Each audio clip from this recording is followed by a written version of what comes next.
Ladies and gentlemen, everybody is dreaming to travel into space. Space tourism is the new thing, and we talked to the guy, Brazil's best, about this topic. He is a speaker, an entrepreneur, a researcher, an adventurer, an explorer, a writer, and the first Brazilian that will travel as a tourist to space. Yes. Warm welcome to Brazil's best Blitz podcast with Marcos.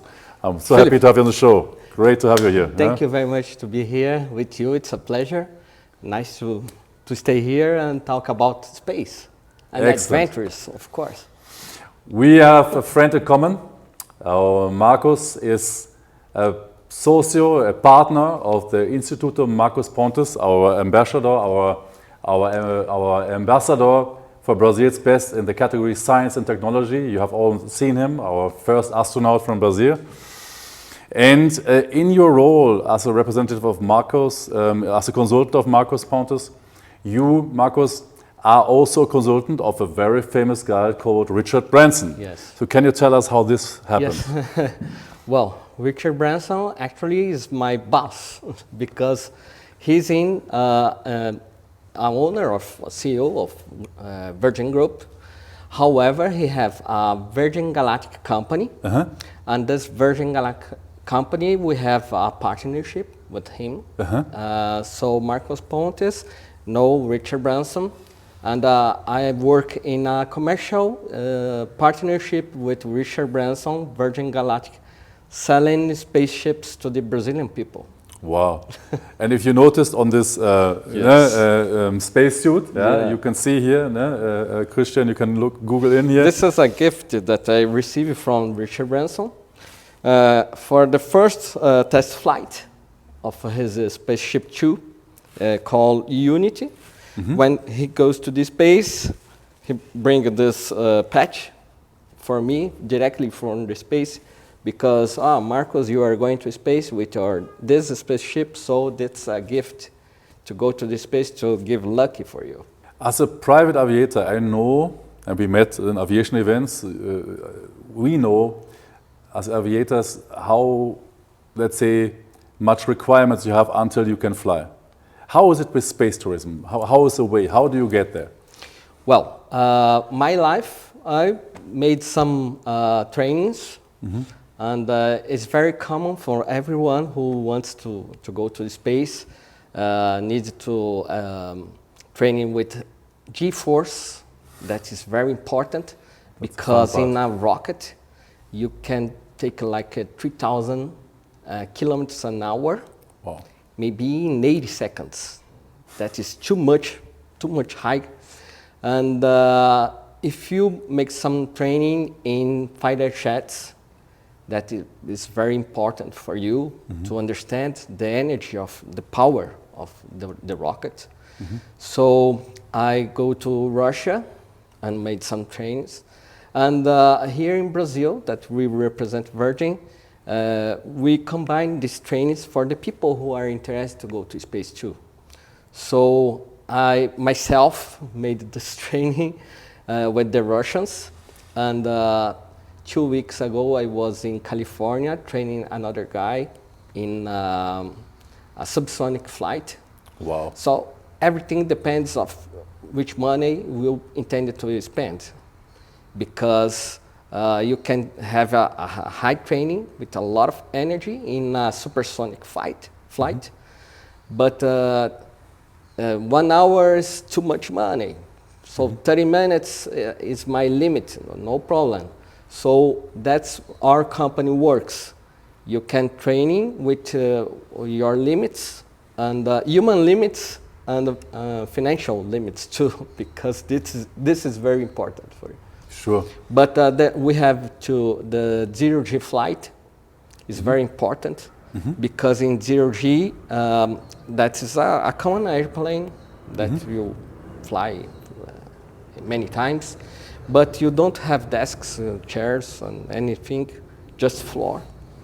And this airplane combines parabolic flights, and these parabolic flights, the energy of the G-forces combine with zero, and then you experience is flying like a Superman inside the airplane. If you understand that the airplane, most of the moments, he's falling.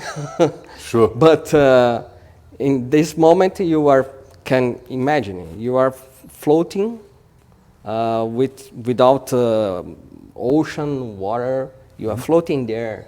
That is very uncommon experience. Yeah, I can imagine. And it's very important for anyone who intends to be an astronaut, because the liquids in your body are going to your head and your feet all the time. Some people think this airplane, the name is Vomit Comet. Because it's very normal. I can relate to that one, yeah. Yeah, it's very normal happens, yeah. this tragic moment.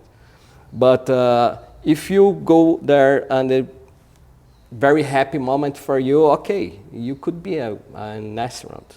Would you say that in terms of physical requirement, you describe an enormous, let's say, impact on the body also, on the physical body of a human? So would you need some requirements health-wise? You need to be fit like a pilot, let's say, or how is Actually, it? today is not. Okay. Because in the beginning, the astronaut could be, you must be a Superman, a guy who has good health and physics.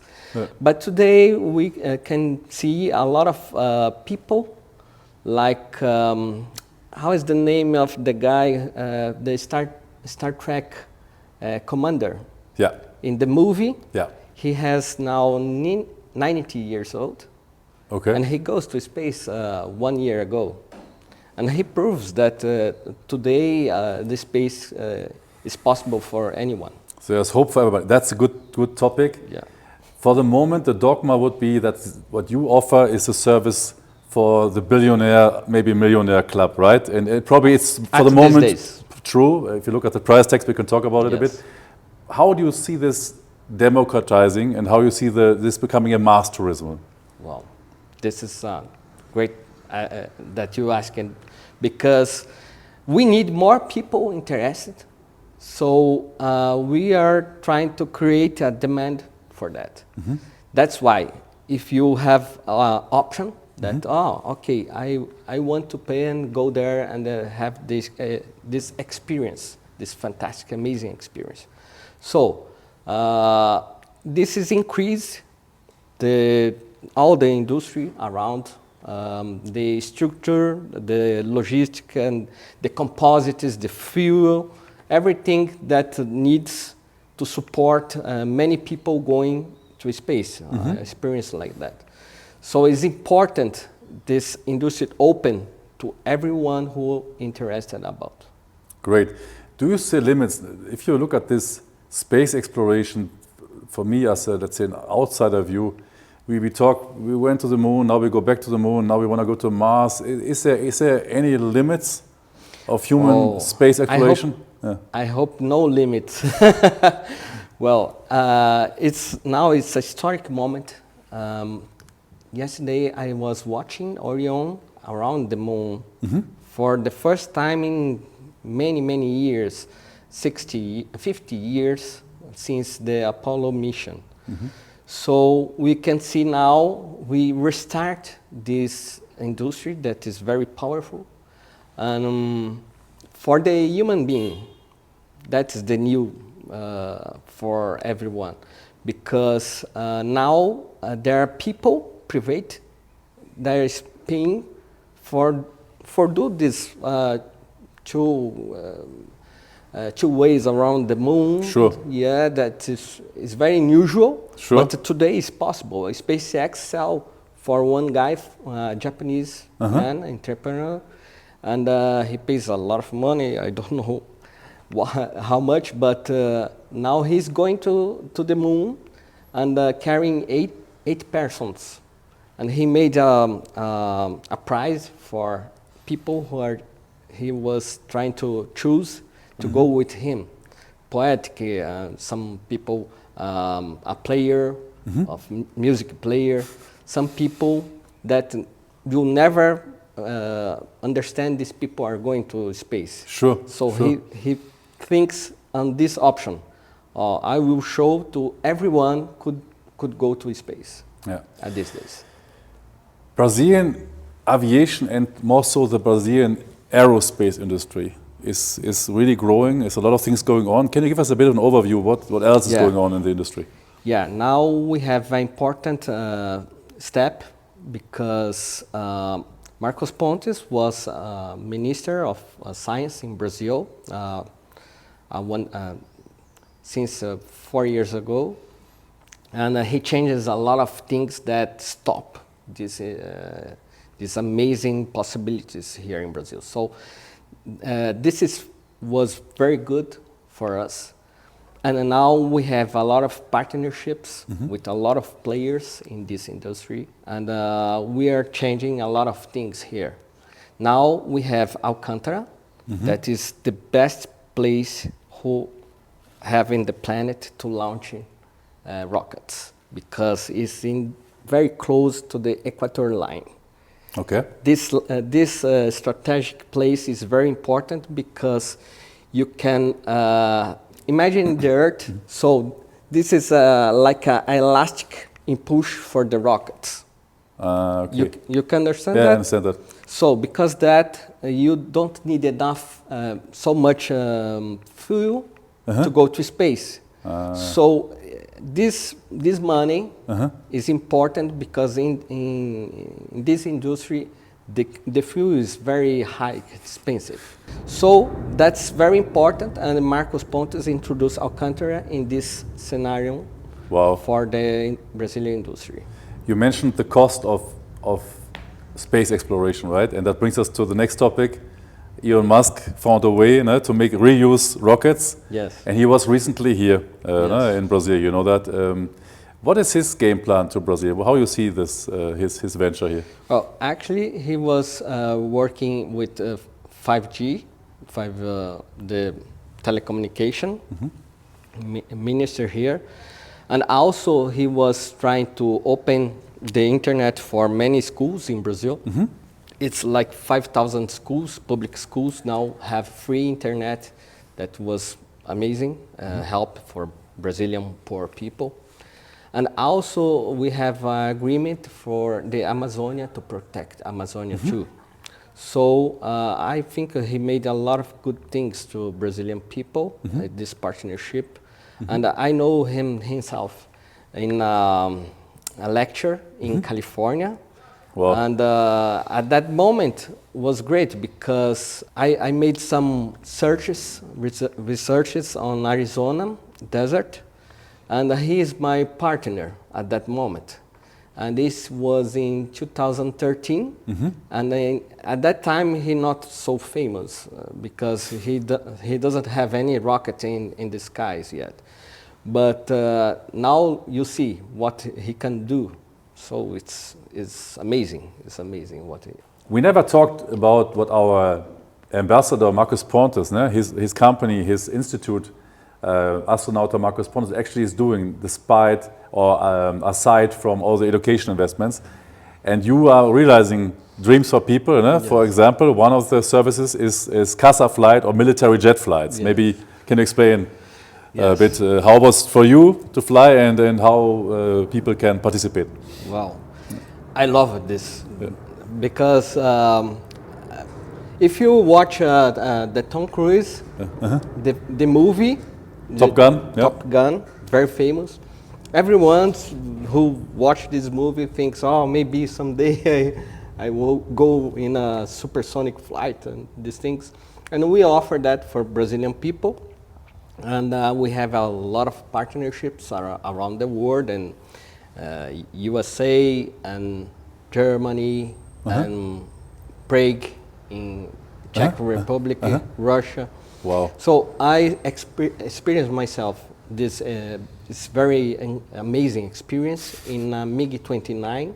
I was in this supersonic flight, and I have like 2 Mach. You know that? Yes. What is 2 Mach? Maybe you can explain to our audience. It's like 2 times the sound barrier. That is too much, like 400 kilometers an hour. This experience myself, I can tell you that was incredible. I never see something so energy like that. Now maybe in the rockets, but at these days I think well, is you understand that you are more faster than I talking with you. The sound of my voice in your ear, it's very fast. 2 times more fast. Crazy. To Crazy get experience. So, these flight jets very powerful on Russia, and if you understand made a comparison here, in Air Force, Brazilian Air Force, we have F5 that have like 5 tons power. This MiG have like 2 motors, 2 engines of 8,000 power.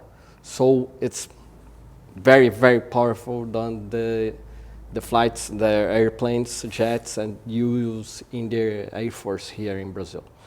So because that it's a dream come true for many people. Sure.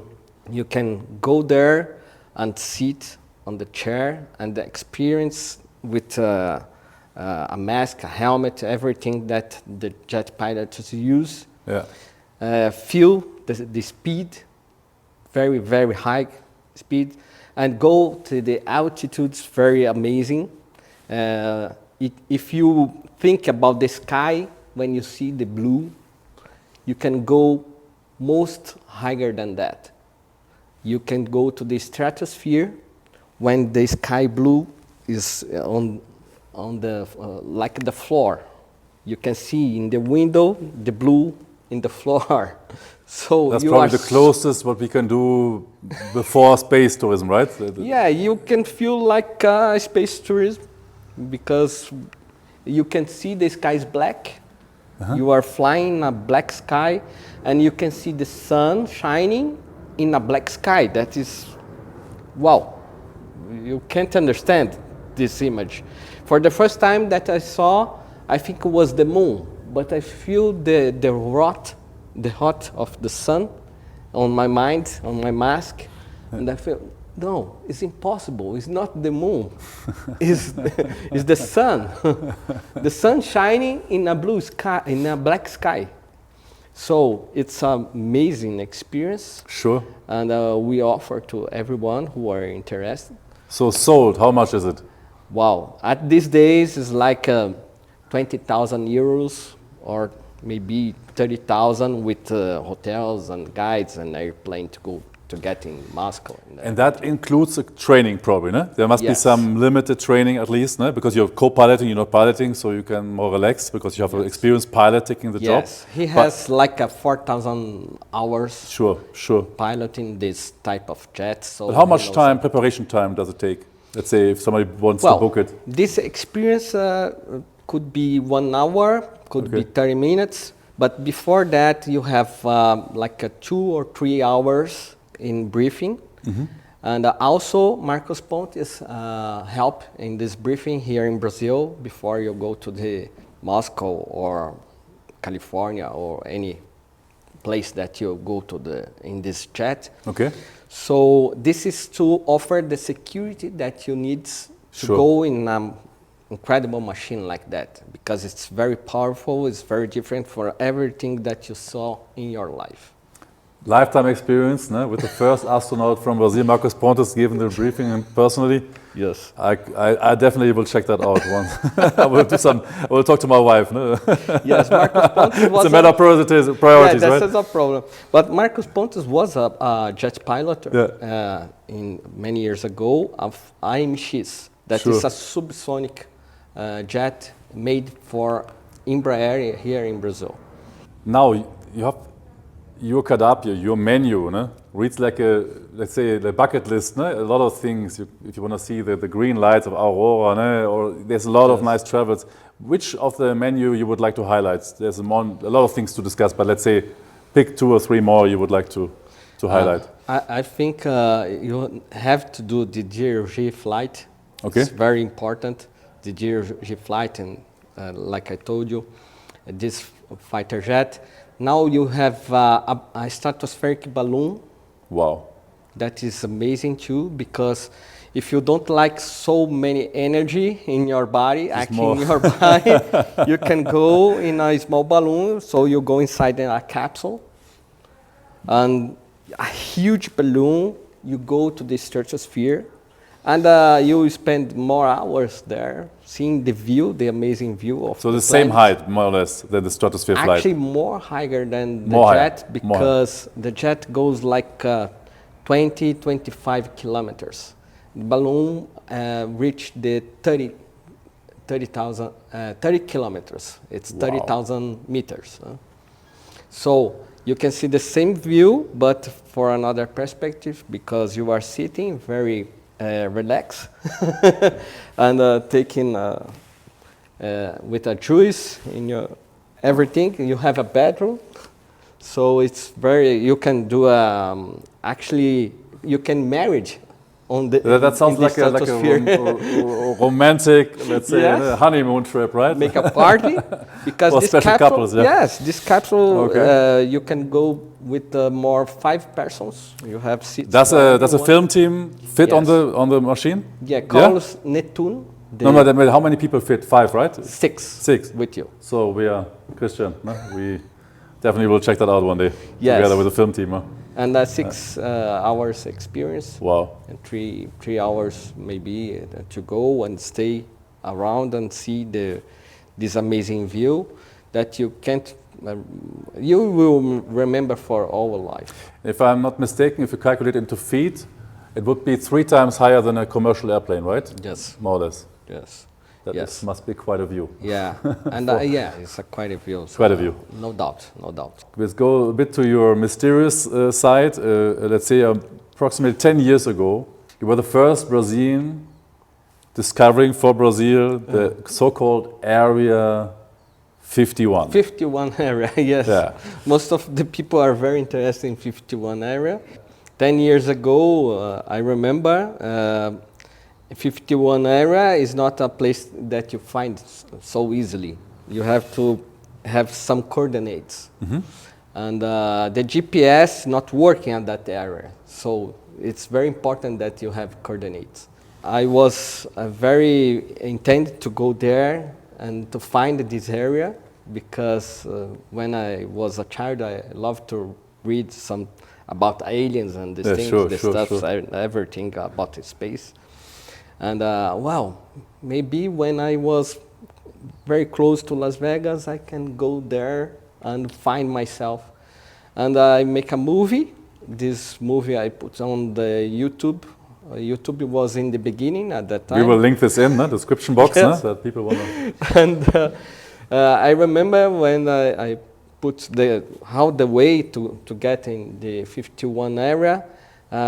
Instantly, in 5 minutes, 200 people watching the movie. It was in the trend topics of YouTube.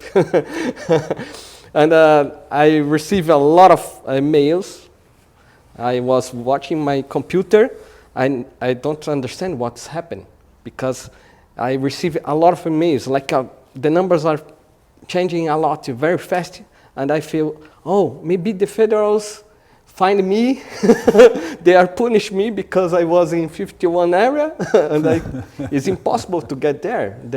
It's a strategic area for USA and everything. Sure. And I showed to the people how can you get there, and I wrote, you take this way, and made everything, and many people read, and these emails that I received, so many people saying, this is not 51 area, you are joker. You are my hero. How can you go there and stay alive? And a lot of many people asking me. And for the first time, I see a lot of people watching me in the same moment. It was when I was in the 51. So your first viral moment, yeah? But what was your main takeaway there? Is it just a lot of rumors, or is something special there? Did you felt something? Did you see something? Yes, I have an old newspaper talking about this moment when happens everything in 51 area. They call form. They found an alien and sent it to 51 area. And on my mind, I think, oh, maybe someday I can go there and choose for the world where it is. And before, when I was in the 51 area, past 5 years, and then someone created a community in social media telling, now we know where is 51 area. We would like to invade. And Trump says, if you go there, you get shot. But this community, in social media, have like 1 million people trying to get in this area. Do you believe in aliens and UFOs? Actually, like men who are very interested in the universe, I know that we have, think this. Yeah. Probabilities, in right? This, look at this size. And here, the telescope just can see this. And this is around all the universe. But the telescope see only this piece of the universe. And in this piece, he can see something like millions of galaxies. Millions of galaxies means billions of stars and billions of planets and satellites and everything that you can imagine. Have in your mind. Yes, dust and everything. So it's impossible you say that is not have life in the universe. Actually have a lot of life. Maybe not close from us, okay? The question is if they were here already. The universe is so big, but sure, I know that we have a lot of life. So who is your inspiration from all this? You met so much great people, I mean, including Richard Branson, for instance, but who is your biggest, or Marcos Palhares, but so many big names around you, so. Yeah, it's, if you have to pick one, let's say. Yeah, it's funny because Marcos Palhares was my inspiration. Yeah. I always think to be an astronaut someday. But I think, well, the Brazilian is very far from this industry. It's impossible for Brazilian people. And when I saw for the first time one Brazilian going to space in a rocket, and very happy. And we all know Marcos Palhares' famous smile, right? Yeah, showing the flag. I think, oh, he believed in his dream, so he opened a door inside me. Now my heart is firing. I have to do that. Talking about passion and work and inspiration, if we talk about Brazilian aviation, we need to mention that you also represent the Institute Santos Dumont. Yeah. And yesterday I noticed something, I think maybe it was a world premiere, because this American astronaut on stage on a Brazilian Innovation Fair, Katie Coleman, I think first time in history, acknowledged that Santos Dumont, and not the Brothers Wright, which is not the American story, is basically the father of flight, the father of aviation. How did you make her change her mind? Yes, we are talking. The first asking that she did to me was about, Marcos, show me a famous air museum in Brazil. And I told her, well, unfortunately, we don't have a big air museum here in São Paulo. We have a Museu in Rio de Janeiro, but it's 6 hours by car, and maybe 1 hour, 1 hour less by plane. So it's impossible to send you there. You have a lecture tomorrow. So, but I can talk with aviation with you because I am a researcher about Santos Dumont. And she asked me, who is Santos Dumont? And I say, oh. But that's the reason why we do the podcast, right? To make that clear to the world. Who, for instance, is Santos Dumont? Is a Brazilian, eh? Yes. Who? Yes. Yeah. Well, Santos Dumont is the first man who takes the air in a heavier than air with 14 bis in 1906. Some people say that Wright brothers flew in 1903. The question is, at that moment, in 1903, really Wright brothers says to the world, we flew 20 meters and everything, but they never show a flight for the people. And many people doesn't believe on these guys on this moment. So the Europe in French, they create prizes. Mm-hmm. And they choose, oh, we want to see your flight, brothers. And we create a prize for the first man who proved that it's possible to take the heavy than air, yeah, sure. Anything floating there. Because at these days you have only balloons. Sure. So it's, you can't imagine something very hard and floating there. Sure. So they create a prize. This prize, a lot of money. Everyone around the world to show the flight. And there are many people that saying flying around. They say, oh, I flew everything. Carl Jato in Germany. Sure. You know Carl Jato?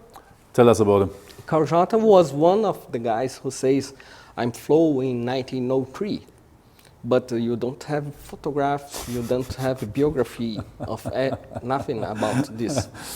Wright brothers happens the same. Sure. And he was invited to go in the prize.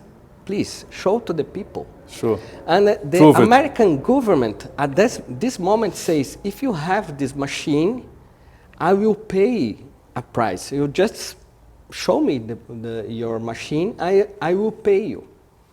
And the Wright brothers never show this flight. And Santos Dumont was a famous sportsman, balloon sportsman, and he says, I will try it. And after 2 years, everyone around the world waiting someone choose the heavy than air. Santos Dumont was the first man who goes in his 14 bis and in front of other people and prove with 2,000 people seeing, and the newspapers, journalists, and a air commission, because at this time you don't have airplanes, but you have people, famous in balloons who participate in many prizes, and these people go and see Santos Dumont doing. So that's why I say Santos Dumont was the first, because he proved in front of many people. And the newspapers at that time say Santos Dumont was the first man heavy than air. So that's the history.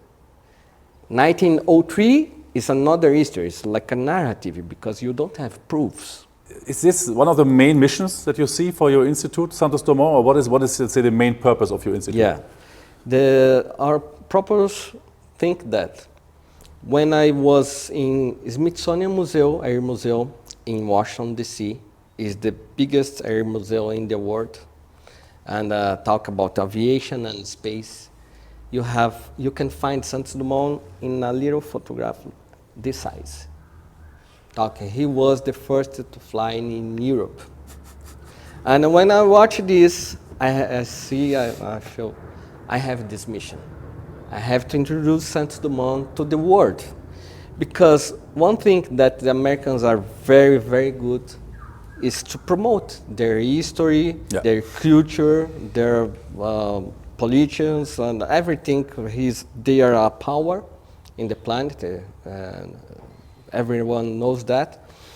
But we have our history, and our Brazilian people don't talk about our history to the world.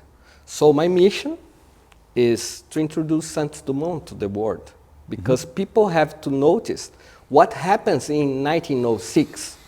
The history tell in 1906, if you take the newspapers at that time, they say Santos Dumont was the pioneer.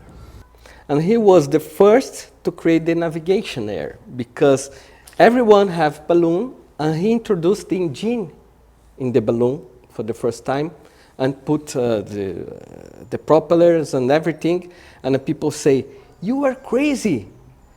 Put the engine in the balloon, you will explode yourself.